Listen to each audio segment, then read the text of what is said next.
Okay, good afternoon everyone, and it is really good to be back here in Rotherham. And what I hope to do this morning, in half an hour, it really is going to be the reduced Shakespeare version of your guide to the reforms.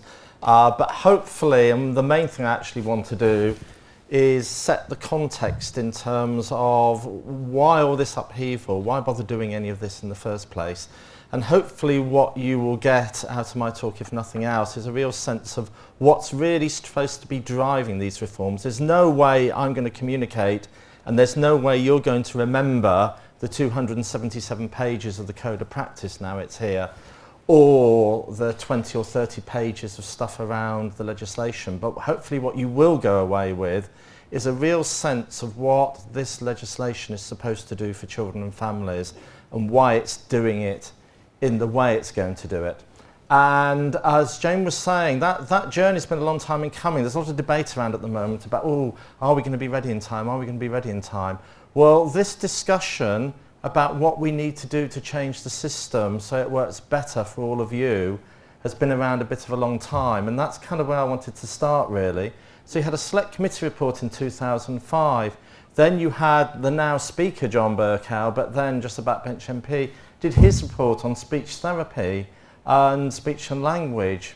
And then there was a report on dyslexia. And then there was my report on parental confidence, and you've had Ofsted. So there's been a long, long history building up to that support and aspiration document in 2010. And then we've had 4 years of debate to finally get to this point where hopefully we're going to have some new legislation. Well, we are going to have the legislation. The hopefulness is what is that going to do for us? How is that going to change our lives? And it's normally at this point I put in a bit of a disclaimer, because as Jane said, quite a lot of what was in my inquiry, along with those other reports, led to a lot of the legislation you've got at the moment. So my first disclaimer is anything you like that you're hearing today, Jane and I will take credit for, okay?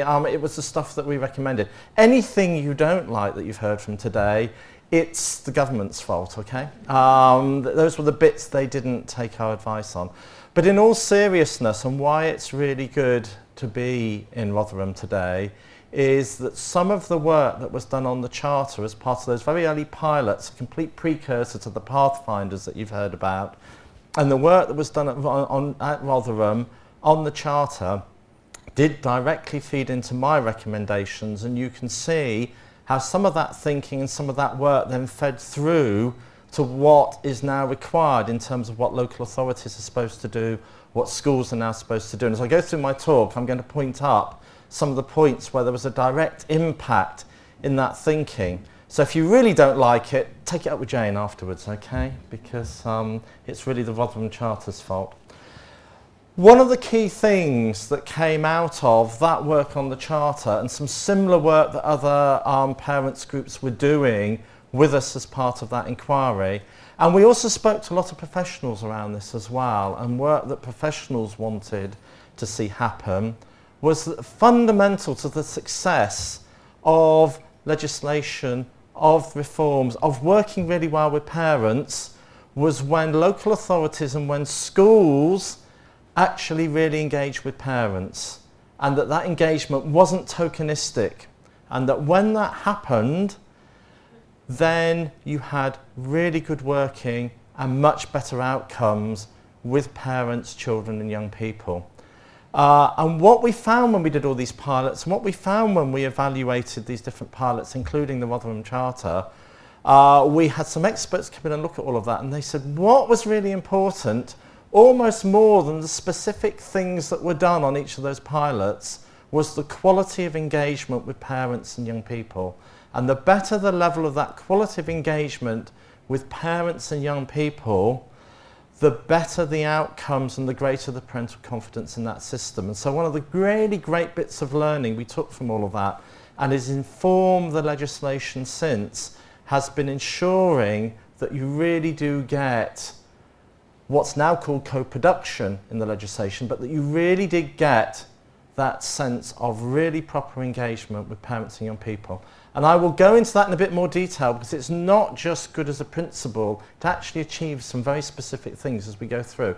But that sense of good engagement leading to good outcomes actually then permeates the whole of the legislation and the whole of the code of practice going forward from that. But what are we trying to move to? And apologies if you're right at the back, I'm not sure how much of this you can actually see, but I'm sure there'll be a way of getting these slides to you afterwards as part of this. But when we did the inquiry, we talked to lots of parents and professionals, and whoever we talked to said that even when you can get to some good outcomes, even under the current system, the process of getting there was far too complicated, far too difficult, and far too torturous. So for some children and families it never worked, but even where it did work, and even where children and families were getting good outcomes, the process of getting there was far too difficult and cumbersome. And so we have in the current system School Action Plus, IEPs, statements. If you're really lucky, you might get some health support coming into that, some social care support, but often that takes a lot of negotiation and is somewhere out there, somewhere down that maze. And therefore, it was for very good reasons that people keep coming back to this idea of the SEN maze, where all the hurdles seem to be in place, rather than the system helping everybody to work together to get really good results and really good outcomes for the children and families involved. And that left everybody pretty much feeling like this. And you know, how many times have you all, as parents or professionals, wanted to put your head in your hands and say, I just don't understand why we can't have a better and simpler system around this. And what really struck me when we were doing the inquiry was that was as much the view of professionals working in the system often as it was of the parents. And someone was reminding me that's here today of going to the very first consultation we had for the inquiry, which was based in Leeds.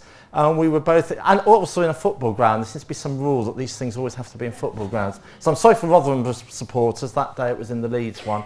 And essentially we had tables just like this, about as many people in the room, and we made sure that professionals and parents were all on every table together. And by God, some of the discussions we had and some of the arguments that we had were amazing. But the point was mutual understanding and better working came out of that. And again, that's what we were aiming to do as part of this whole process. And so what we want to move to is something like this, and I'm deliberately using the Rotherham Charter at this point because I think it is a brilliant exemplification of what it is we're trying to move to in the system. It's something where there is trust, where there is communication, where there is partnership, where there is care, where there is inclusion. And how do you get to that? How do you get to those principles? Well, you get to them by working together and having a new relationship and a new kind of conversation between parents, children, the local authority and schools. And that's the only way it's going to happen.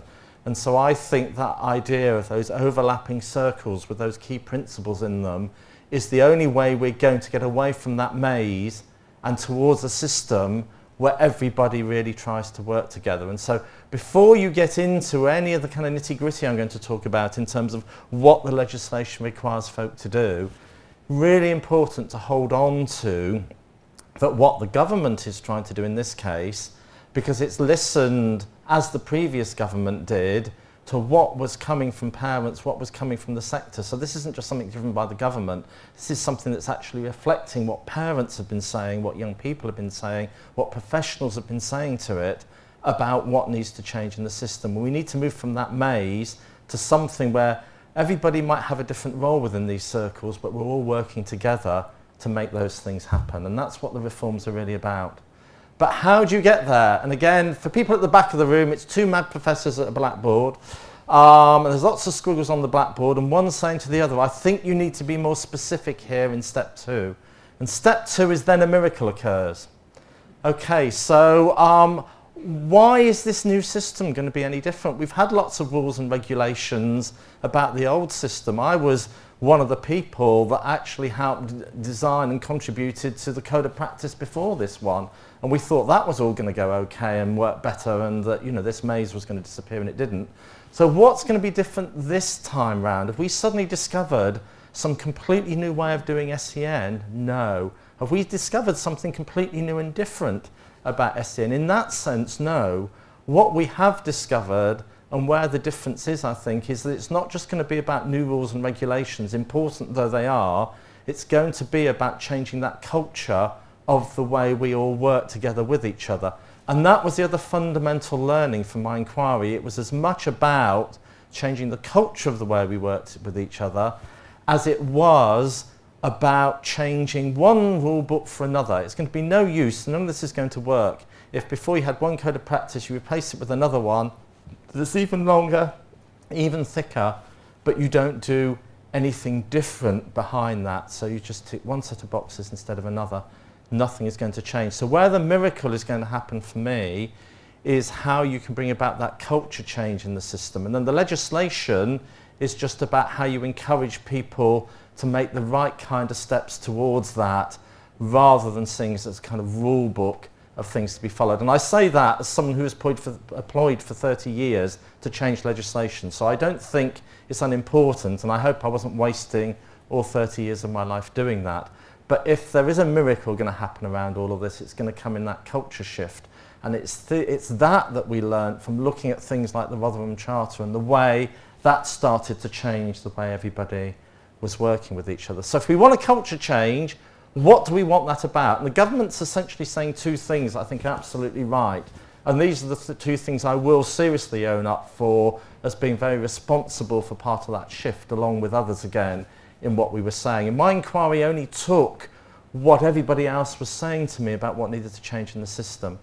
And the first of those is, for too long as a system, and I'm not blaming individual professionals in the room or parents in the room for this happening anyway at all, but as a system, we have not focused enough on expecting better outcomes and better progression, and indeed even better attainment for many children with SEN and disability.